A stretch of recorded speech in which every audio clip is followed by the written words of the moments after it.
Hey, so for today, we're going to talk about 5 ways that you can speed up the industrial sales process.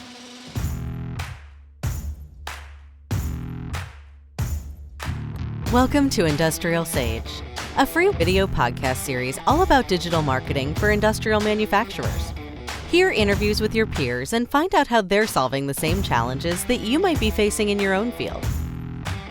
Coming to you from the Optimum Production Studio in Atlanta, Georgia, this is IndustrialSage. All right, okay. Ready for today's episode, David? What are we talking about? Speeding up that sales process. Sales process, speeding it up. All right, how do you do it? Well, there's 5 ways you can speed it up. Okay. Well, I'd start with standardizing it. Okay. What does that mean? What do you think it means? I don't know. Standardizing the process? Yeah. Who's asking the questions here? I don't know. Sorry, let's just keep going. No, I think, okay. Unscripted. We're very unscripted. That's fine. That's fine. It's okay. So, speeding up the sales process, one thing we hear about all over the place is the typical sales process, which in a lot of regards takes a long time.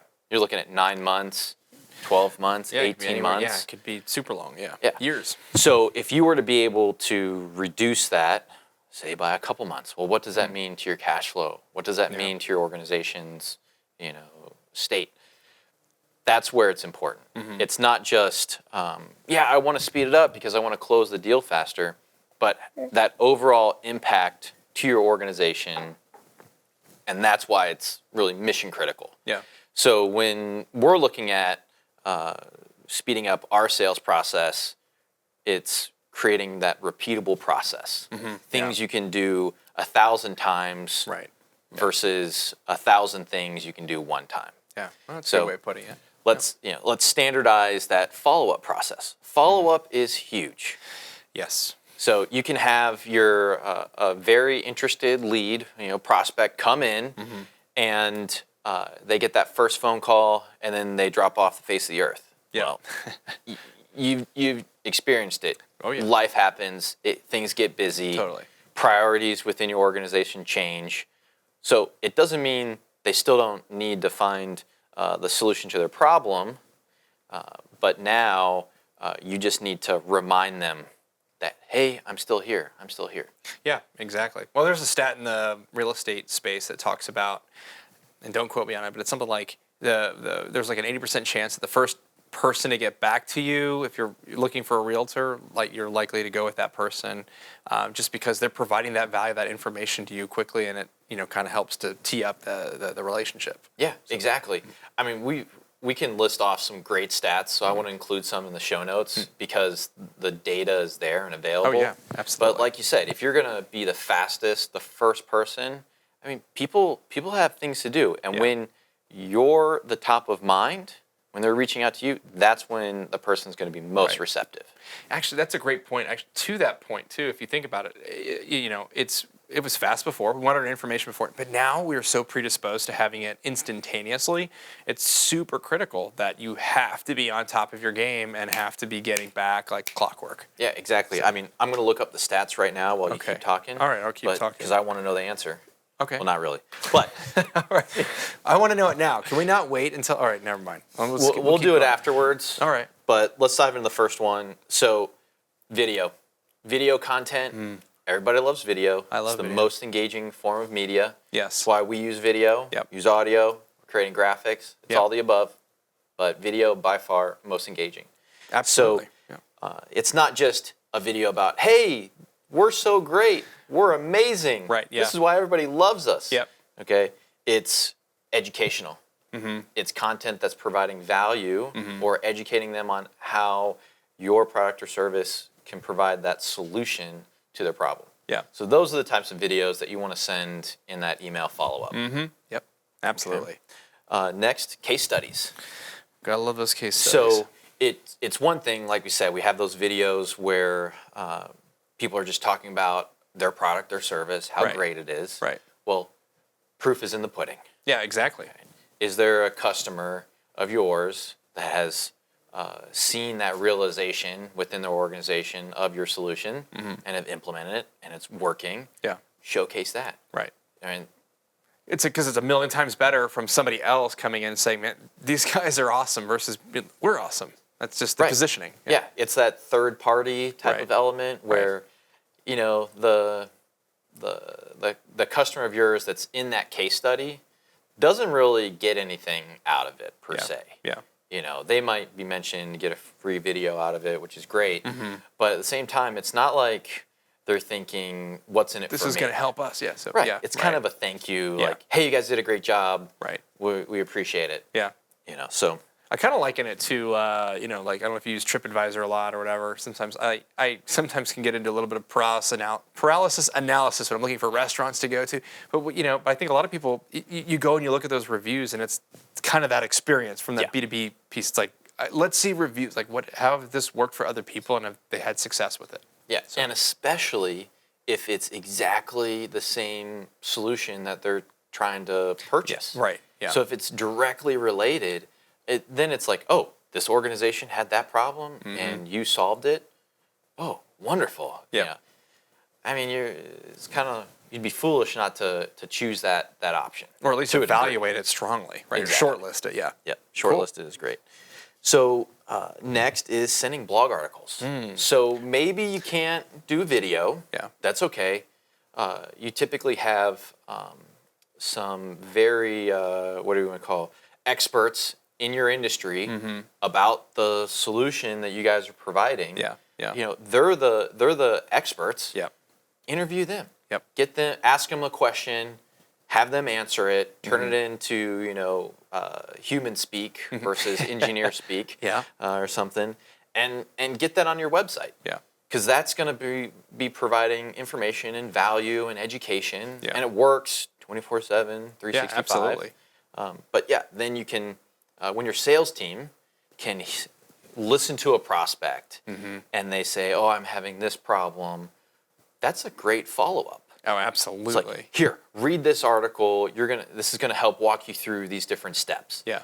And within that content, you're able to logically lead them on that progression. Yeah. You know, to where they're gonna say, "Oh, your product makes sense." Yeah. Yeah. So note for those sales and marketing teams, get together. This is where you can figure out where that content is. Talk to your salespeople. Say, what are those frequently asked questions? What comes up all the time? That's your content. And the salespeople will be like, oh, this is awesome. And now I can reference this. Boom. It's in my back pocket. Exactly. And then in our study, okay, in our industrial insights that we published recently, 70% of manufacturers are not publishing at least one article a week. Okay, so when Yikes. you think of all the different questions your sales team has been asked. It's probably more than 52, right? Well, that's 52 missed opportunities. Yeah. It also means that your competitors probably aren't publishing content either. It's an opportunity. Exactly. Yep. Absolutely. No, that's great. So it's like kind of like a, you know, you're able to multi-purpose it. So you'd be able to help from an SEO and a search standpoint, but then also be able to use it in the sales process. So it makes a lot of sense. Exactly. A lot of sense. Love All it. right. So next is sending third-party articles. So maybe you've been featured in a trade magazine or something, or featured on IndustrialSage. Hey. Yeah. There we go. Send that to them because it's that third party where Yeah. it's less self-serving. Yep. Maybe coming from a more objective perspective. Giving that to them, it's another touch point, another piece of value you're able to give them. You know, just give me an idea. I like it. It's a catchy name. I'm not going to say it because I don't want you to know what it is. I'm just kidding. It'll come out later. All right, cool. What's the fifth one? Fifth one, have your marketing team connect with those organizations you're prospecting on social. Okay. Why? Why? Well, I'd say for the majority of organizations, they've built a social presence. So they have LinkedIn, they might have YouTube, they're on Facebook, they're on Instagram or Twitter. Most likely, they're not getting a lot of engagement. Yeah. Okay. And so when they see you engaging with them, Right. and maybe providing some value, not, hey, come look at how great we are, but true value Yeah. to that problem they're having, or Yeah. just engaging with them, you're going to show up on the radar. Yeah. They're literally going to get calls from the CEO in Africa on his vacation.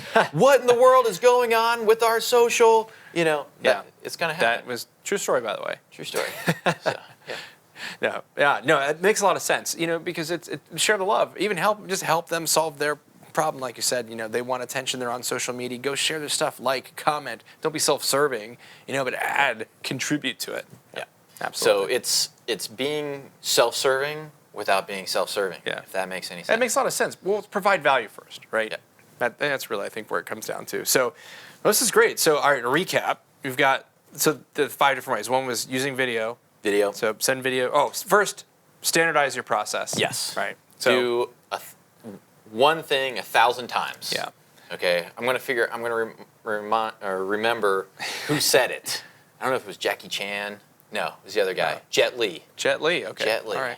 Yeah. All right. So it's almost like there's the book or the stat that said you have to do something like 10,000 times before you. There's a book on that too. And I'm pretty sure you on don't it. have to do something 10,000 times. 10,000, to remember not it. 1,000, 10,000. Oh, to remember it. It should be able to master it or something like that. Yeah.